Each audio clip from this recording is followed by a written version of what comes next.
방동선 목사의 선교신학. 선교 없이 교회 없습니다.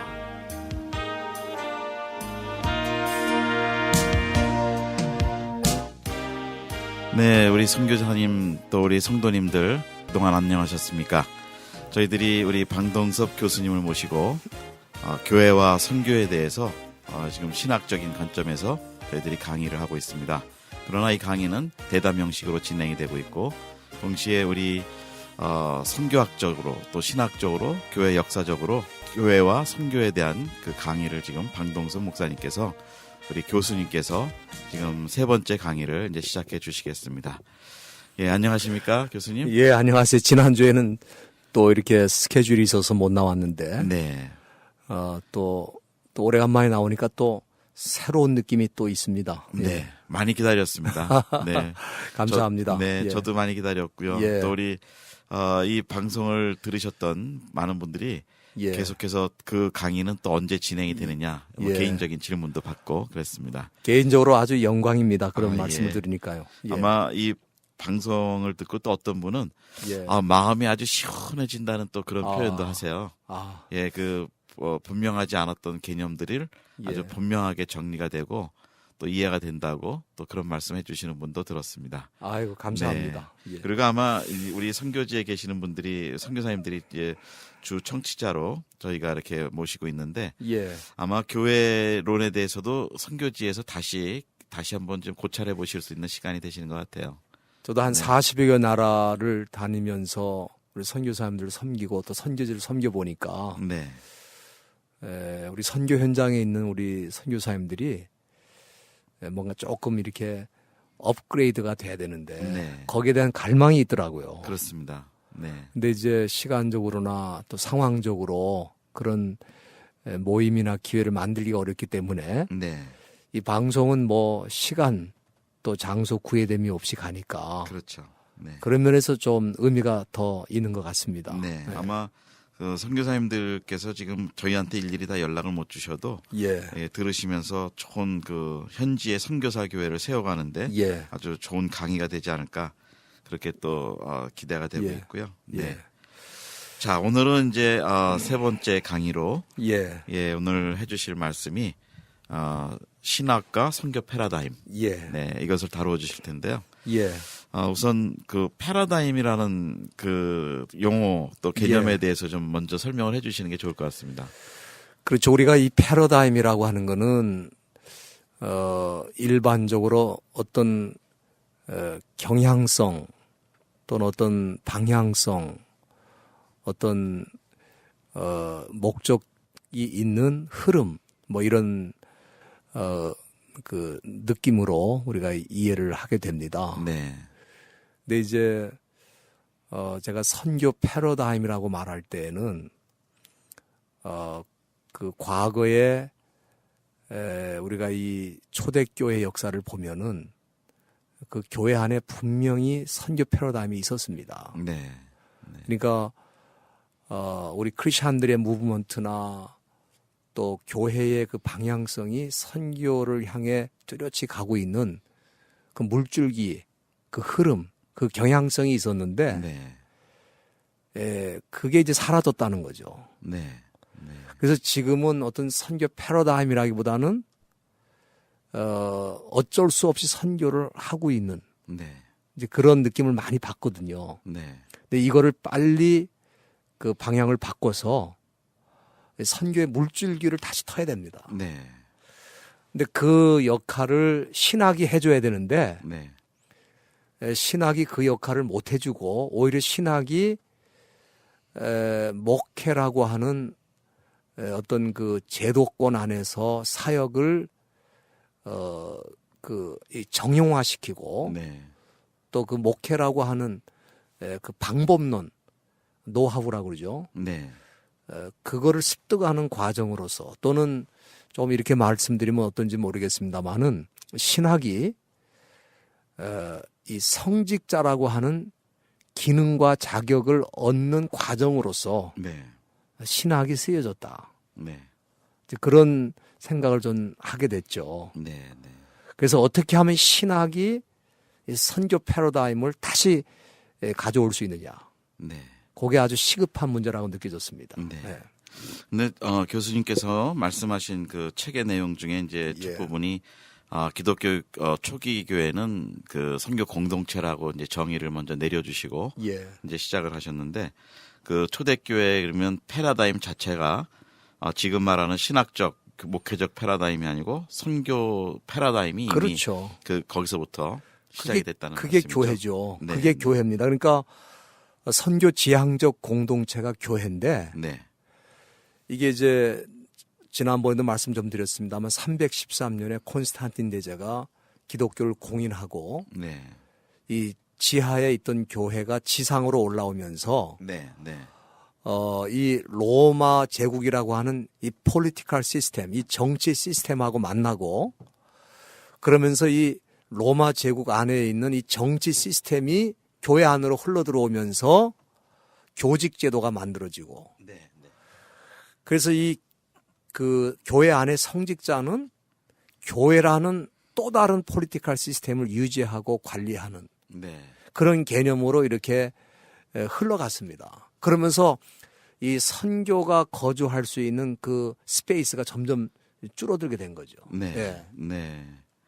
그래서 그런 것들이 이제 초대교회 또 뭐 성령의 강림 사건이라든지 그 오순절 사건 예. 네, 이런 것들이 계속해서 초대교회의 그 선교적 패러다임을 강화시키는 그렇죠. 그런 성령의 역사가 있었던 것이죠. 그게 이제 원래 모습인데요. 네.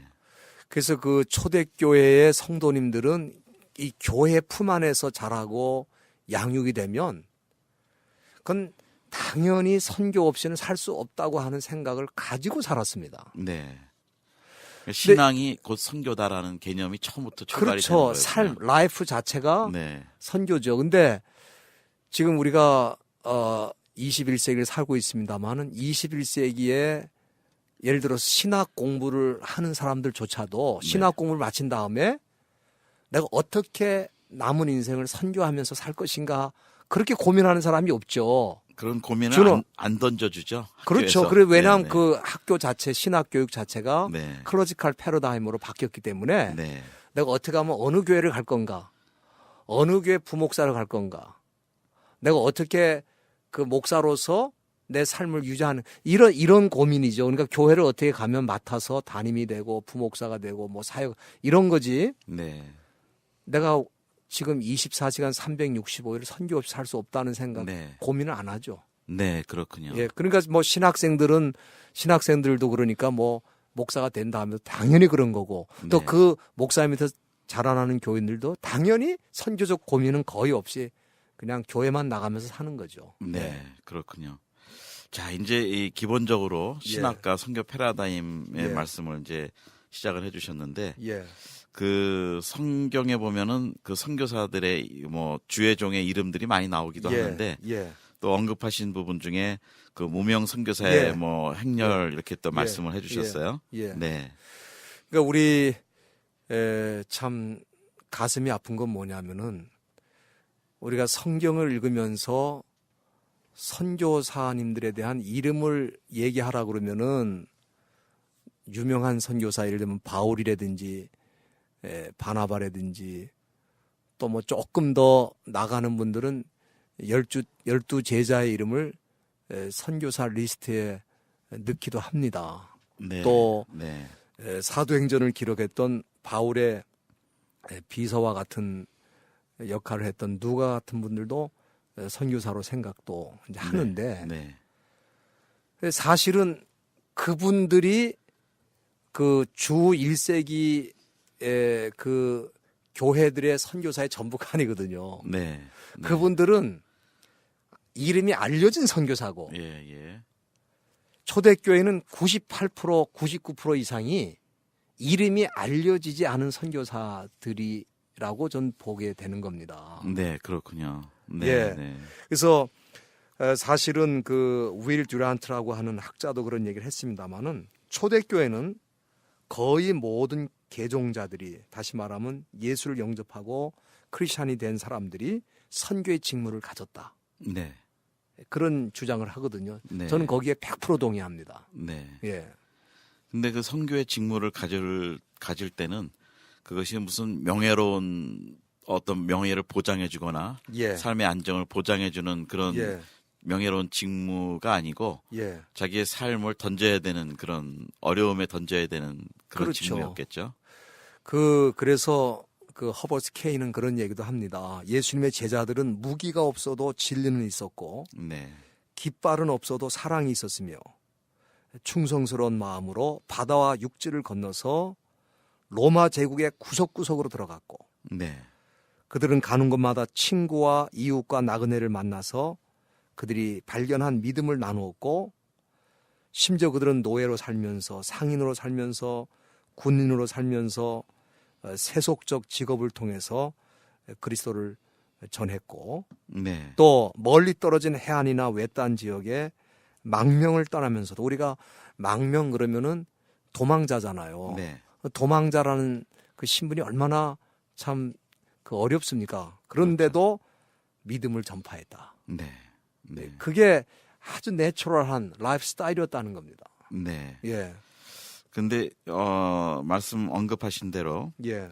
그 직무적으로 사람들이 처음에 예수님을 믿으면서 자기는 선교사로 태어나야 된다는 다시 거듭난다는 그런 생각들이 충만했는데 그 기독교의 역사 중에 사실은 이름 있는 사역자들이 지금까지 교회를 이끌어오고 역사를 만든 것보다는 하나님이 말씀하신 대로 98%의 무명 선교사들 일반 성도들을 통해서 그 선교 마인드 그러니까 패러다임이 선교적 패러다임이 갖고 있는 성도들을 통해서 이 선교가 확장됐다고 이렇게 말씀하실 수 있는 거네요. 요즘 말로 말하면 뭐 거의 선교 DNA죠. 네, 네. 그러니까 크리스찬으로 태어났다는 것은 선교 DNA를 갖고 태어난 거기 때문에 네, 자동적으로 네, 그 선교 DNA가 그 사람을 지배할 수밖에 없는 거죠. 네, 네, 근데 그게 왜 21세기 이 시대에는 그게 잘 안 되냐. 네. 선교사는 특별한 사람이고 네, 특별한 헌신을 한 사람만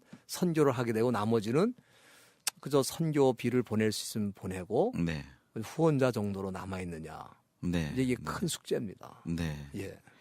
지금 저희들 성도들이 자기는 무명한 사람이라고들 다 생각할 텐데요. 그렇죠. 98%가. 그렇죠. 근데 자기가 선교사라는 생각은 안 하고 있거든요. 예. 예, 그걸 교회에서는 그러면 어떻게 이것을 그 성도들을 제대로 훈련을 시켜줘야 될까요? 그래서 지금 이제 소위 신학의 회복이 필요하다는 건데요. 네, 그동안 신학이 쉽게 말씀드리면은 선교를 도외시하고도 신학 공부가 가능했습니다. 네, 또 선교학을 가르치는 분들은 또 해외 선교사를 보내는 수단으로 또 훈련으로서 과정으로서 선교학을 생각하다 보니까 네, 교회를 흔들고 또 98% 내지 99%에 이르는 대부분 이름 없는 크리스찬들을 선교 자원화하는 역할에 어떤 역할을 못했죠. 네, 그래서 이 하루빨리 신학이 선교학을 만나야 되고 네, 선교학과 깊은 다이얼로그를 통해서 어떻게 신학이 이 시대의 이 목회자들과 이 시대의 사역자들을 선교적 시각을 갖는 분들로 훈련시키는가 하는 그 부분하고 네, 또 그 부분들이 그분들이 훈련을 받고 교회 가서 어떻게 대부분의 메이저를 이루고 있는 이 소위 말하는 평신도라는 말이 조금 어폐가 있습니다만은 네. 어쨌거나 교회 안에 이름 없이 교회를 다니고 있는 그분들을 삶의 현장에서 선교하는 사람을 만들어낼 것인가. 네, 그게 바로 신학의 역할이라고 생각합니다. 신학이 회복돼야 돼요. 네, 예. 네. 예, 아주 중요한 그 예. 언급을 우리 교수님께서 지금 예. 해주신 것 같습니다. 예. 그 다음에 이제 두 번째로 이 무명한 성도들이 선교적 패러다임을 갖게 하기 위해서는 그 다음에 이제 그 교회가 선교적 그 패러다임으로 만들어야 되는데 또 언급하신 게 두 번째 소재로 그 선교적 교회와 관리적 교회를 예. 또 언급해 예. 주셨어요. 예. 예, 이 부분에 대해서는 또 어떻게 교수님 말씀하시는지요?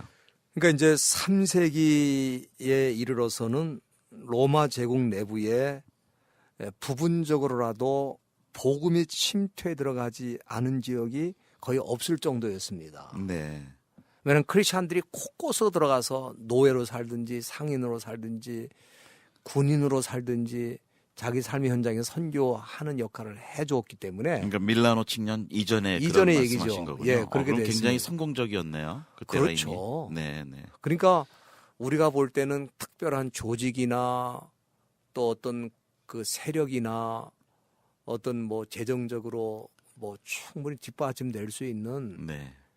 그런 건 아니었지만 삶 전체를 어떻게든지 자기 삶의 현장에서 선교하는 시각으로 살았기 때문에 이제 그 일이 가능해졌던 건데 네. 이게 이제 그 소위 이 콘스탄틴 대제가 기독교를 공인하면서부터는 이 소위 교회가 힘을 가지면서 로마 제국 안에 있는 사람들이 교회를 찾아오기 시작하고 네. 교회는 그 사람들을 관리만 하면 되는 거죠. 네. 네. 그래서 300년 동안 교회가 가지고 있었던 그 미셔널 패러다임, 이 선교적 모델이 네. 소위 그 메인테이닝 모델로 바뀌면서 네. 그 성직자는 뭐 하는 사람이냐? 교회라는 조직과 제도를 관리하는 사람이다. 네. 그 신학은 뭐냐? 교회라는 그 조직을 관리하고 또 유지하기 위해서는 어떻게 할 것인가를 가르쳐주는 네.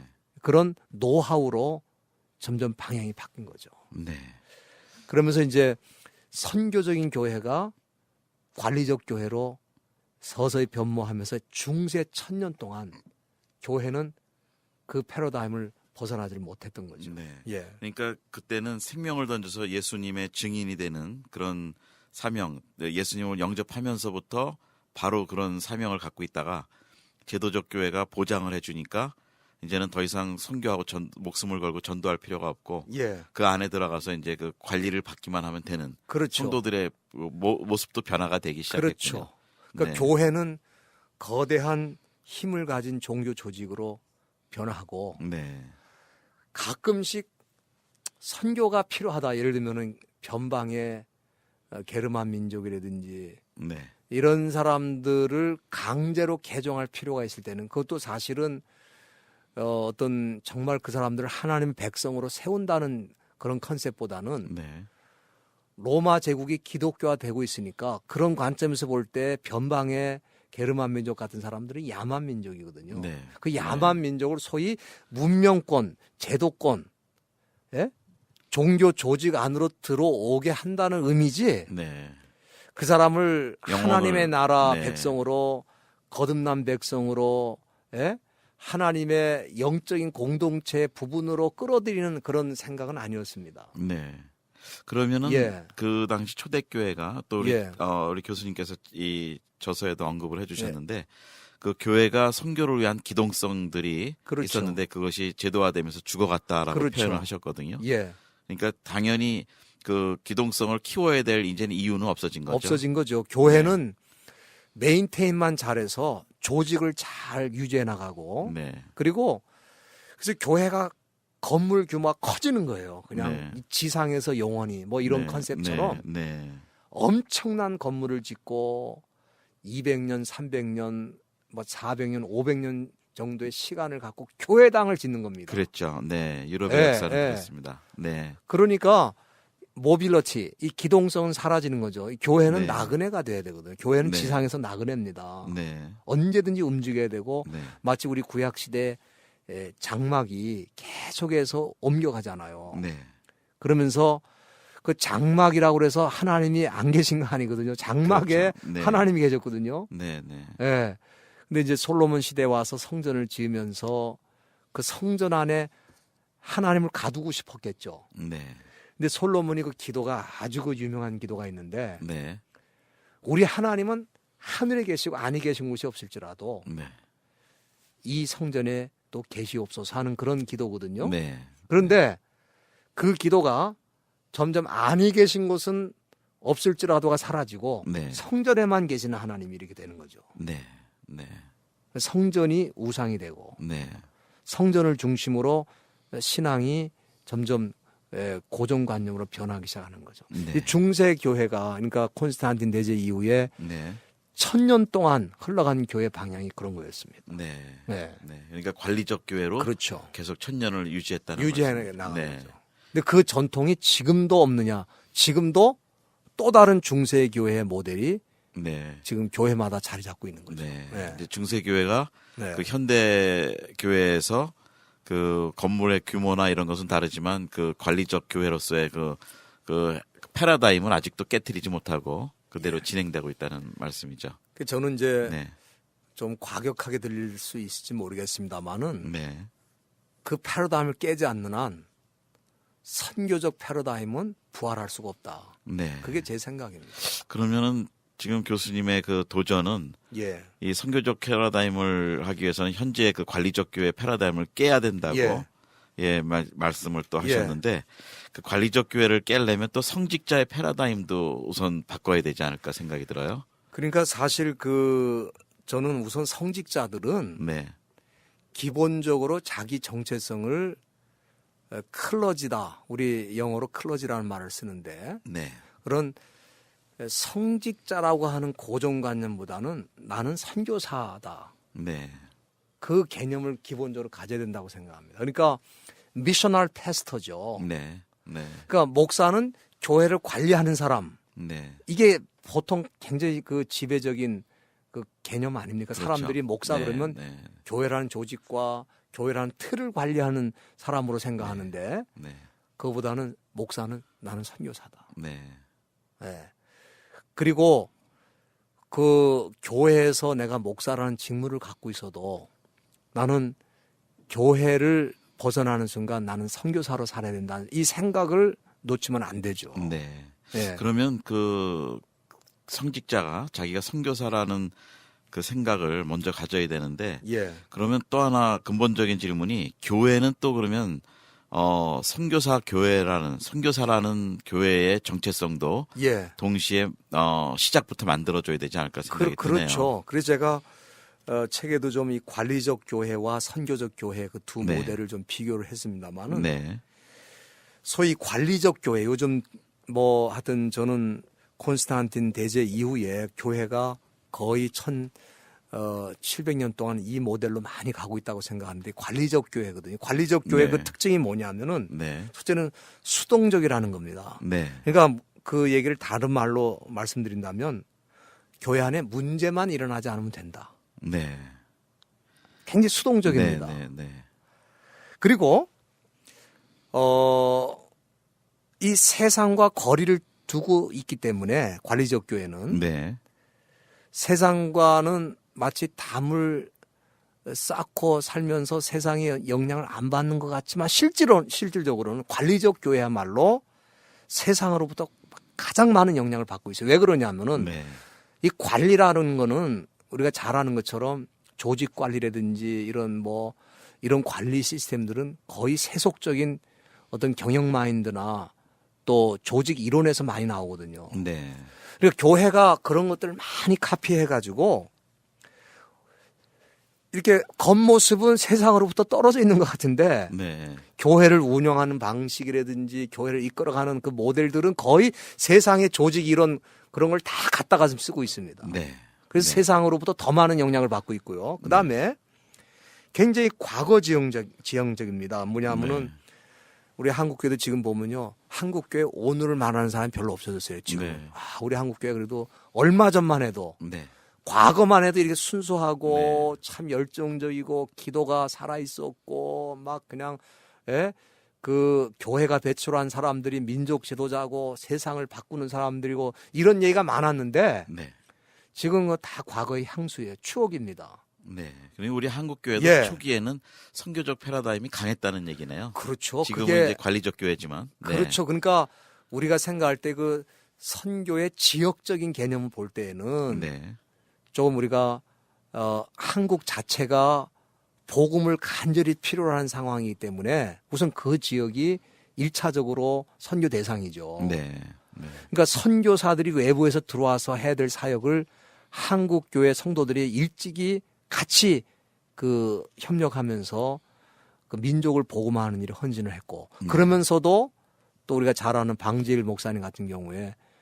산동에다가 네, 일찍 나가셨죠. 중국 선교사로 파송하는 네, 그런 해외 선교의 눈도 가지면서 같이 나간 거거든요. 네, 그러면서 이 관리적 교회는 자기의 경계 안에 네, 자기 울타리 안에 이제 머무르는 그런 네. 특성이 있고요. 네, 그리고 세상으로부터 도피하면서 주로 교회 형식과 전통을 유지하는 네, 교회 모습으로 이제 네. 가는 거죠. 근데 원래 선교적 교회는 능동적입니다. 장벽을 넘어가고 네, 세상에 영향을 끼치고 네, 또 미래지향적이고 자신의 그 바운더리 경계를 넘어가고 세상을 향해 끊임없이 도전하고 하나님의 말씀을 가지고 어떻게 세상으로 나갈 것인가에 대한 고민을 하는 네, 이제 네. 그게 선교적 교회 모델인데요. 네. 그게 좀 많이 사라진 거죠 지금. 네. 그러니까 이제 중요한 이 장의 중요한 그 주제를 지금 교수님께서 다뤄주시는 게 예. 신학과 선교 패러다임인데 예. 이미 이렇게 고착화된 그 관리적 교회의 모습들을 어떻게 하면 그러면 그 선교사 패러다임으로 이게 예. 선교 패러다임이라는 것보다는 선교사 교회로서의 패러다임으로 이제 바꿔야 되는지 예. 그 첫째 또 시작이 성직자라는 예. 또 중요한 그 역할을 하는 분이 있는 것 같아요. 예. 예, 성직자의 패러다임을 또 어떻게 그럼 보시는지요? 16세기 우리가 그 종교개혁 당시에 보면은 우리가 잘 아는 대로 루터나 켈빈이 네, 거대한 교회 조직과 맞서 싸웠거든요. 네, 그런데 이제 그분들이 한 큰 일이 있죠. 그건 뭐냐면은 교회가 가지고 있는 사도적 복음, 다시 말하면 믿음으로 말미암아 구원을 얻는다는 이 참 강력한 복음을 네, 회복시키는 거는 제가 보기 성공했다고 봅니다. 네, 그런데 이 종교 개혁자들이 소위 말하는 사도적 비전, 네, 이 세상을 향해 끊임없이 도전에 들어가는 그 회복, 그 네. 비전의 회복은 이루어지지 않았다는 느낌을 너무너무 많이 받습니다. 네, 그래서 종교 개혁 당시에 거대한 조직과 맞서 싸우면서 구원놀이라든지 이런 이 중요한 신학적인 어떤 회복은 이루어졌는데 네, 또다시 여전히 클래시컬 패러다임으로 돌아가는 네, 그 느낌을 우리가 지울 수가 없게 됐습니다. 네, 네. 그러니까 우리 성직자들이 전에 그 바울 사도라든지 사도들의 말씀 지금 언급하신 교수님께서 예. 말씀하신 대로 사도적 사명이나 예. 사도적 생각, 사도적 이런 구조가 예. 사실은 그게 선교적 패러다임이라고 말씀하시는 거군요. 그러니까 이제 사도라는 게 뭡니까? 네. 사도는 부르심을 받은 또는 네. 보내심을 받은 사람이라는 뜻이거든요. 사도가. 네, 네, 목사는 1차적으로 성직자는 교회로 부르심을 받죠. 네, 그러나 그 성직자는 여전히 세상을 향해 또 보내심을 받은 사람입니다. 네, 네, 그러니까 끊임없이 우리가 예수님의 그 모델을 보시면 잘 아시는 건 예수님은 당신의 제자들과 가까이 지내면서 제자들을 훈련시키고 네. 교육시키면서도 네, 끊임없이 세상으로 들어가시죠. 그래서 네, 네. 사마리아 여인을 직접 만나 주시고 네, 예. 네, 또 그분들을 참 품어 주시고 그분들이 하나님 나라의 백성이 되도록 하는 이 직접적인 선교 현장에서 예수님들 머물러 계셨거든요. 네, 그것을 제자들에게 맡긴 거고 그게 사도적 모델이거든요. 네, 그 모델을 이어갈 사람들이 이 시대의 성직자들이거든요. 네. 또 교인들이고. 근데 그 모델이 중단돼 버린 거죠. 그런데 이제 현실적인 문제로 자 예. 우리 교수님의 그 말씀은 굉장히 우리가 따라가야 되는데 성직자들의 그 현실적 고민이 이 삶의 문제를 해결하는 게 이 예. 사도들처럼 과감하게 딱 헌신하기가 어려운 사회이기 예. 때문에 그런 부분들을 어떻게 또 조언을 해주실 수 있는지요? 그래서 저는 역시 이 페이스 미션이라고 하는 부분을 굉장히 제가 그 믿음 선교라는 말을 많이 제가 쓰는데 네, 저는 하나님께서는 하나님의 나라와 그 선교를 위해서 일하는 선교사들을 네, 언제나 공급해 주시고 그 필요를 채우신다는 네, 그거를 저는 정말 절실하게 믿는 사람인데 왜냐하면 사도 바울이 빌립보 4장에서 네, 분명히 고백하기를 하나님께서 그의 풍성하신 대로 우리의 쓸 것을 채우셨다. 아멘. 네. 근데 그거는 마치 그 믿음의 세계라는 게 그렇잖아요. 태양이 떠 있는 걸 보면서 태양이 떠 있다고 말하는 건 믿음이 아닙니다. 네. 아직 태양이 떠오르지는 않았어요. 네. 네. 그러나 우리는 떠오를 태양을 바라보면서 우리는 어둠 속을 뚫고 나가는 거거든요. 네. 근데 아마 그런 이 페이스 미션의 이 신앙 선교의 모델을 우리 목사님들이 만약에 회복한다면은 네. 그러면은 어떤 사명이든지 어떤 헌신이든지 가능하다. 그러면 사도적 예. 사명이 회복되고 선교적 패러다임이 회복된다라고 그럼요. 이제 말씀을 해주시네요. 예. 네. 참 오늘도 우리 중요한 그 신학과 선교 패러다임을 예. 좀 언급해 주셨습니다. 강의해 주셨습니다. 예. 그런데 우리 교수님께서 이제 지금 아마 이것을 우리가 사도적 사명을 감당하고 있는 실제 현장에 계신 분들이 사실은 또 선교사님들이시잖아요. 예. 그래서 우리 선교사님들에게 간단하게 이제 오늘 마무리 또 결론으로 예. 이 선교적 패러다임에 대해서 또 그런 예. 교회를 세우는 거에 대해서 한 말씀 해주시고 오늘 마무리하겠습니다. 예. 그래서 선교적 교회라고 하는 거는 교회가 어떤 자리를 잡고 또 재정적으로나 또 숫자적으로나 어떤 그 모양새를 갖춘 다음에 하는 사역이 아니고 처음 두 사람이 모였을 때, 세 사람이 모였을 때 그 사람들 마음속에 이미 예수를 믿을 때 선교 DNA, 네, 선교 DNA가 있다는 사실을 인식시키고 그 선교 DNA의 그 영향을 받아서 삶을 형성하고 또 그 세상 속으로 들어가는 훈련을 꾸준히 시킨다면은 교회 사이즈나 또 숫자의 사이즈에 상관없이 처음부터 선교하는 교회로서 정체성을 갖고 세상을 향해 들어갈 수 있지 않을까. 네, 그래서 우리 선교사님들이나 사역자들이 그 점을 놓치지 않았으면 하는 그런 바람이 있습니다. 네. 예, 오늘 방덤석 교수님 감사합니다. 예. 오늘 이 시간에 저희들에게 또 좋은 강의를 예. 해주셨는데요. 우리 이 방송을 듣는 성도님들이나 또 선교사님들 모두가 우리 안에 있는 그 선교학적인 지식을 통해서 또 선교 패러다임이 좀 다시 새로워지고 또 우리 교회가 관리적 교회에서 선교적 교회로 선교사 미셔너리 철치로 변화되는 그런 운동이 또 그런 열매가 함께하기를 기도합니다. 예. 예, 오늘 방동석 교수님 모시고 우리가 선교 신학 배웠습니다. 교수님 감사합니다. 예, 감사합니다. 조금 시간이 짧아서 아쉽네요. 네, 예, 그래도 다음 뭐, 주에 또 예. 뵙겠습니다. 예, 감사합니다. 네, 안녕히 계십시오. 안녕히 진행에는 계세요. 김정환 선교사였습니다.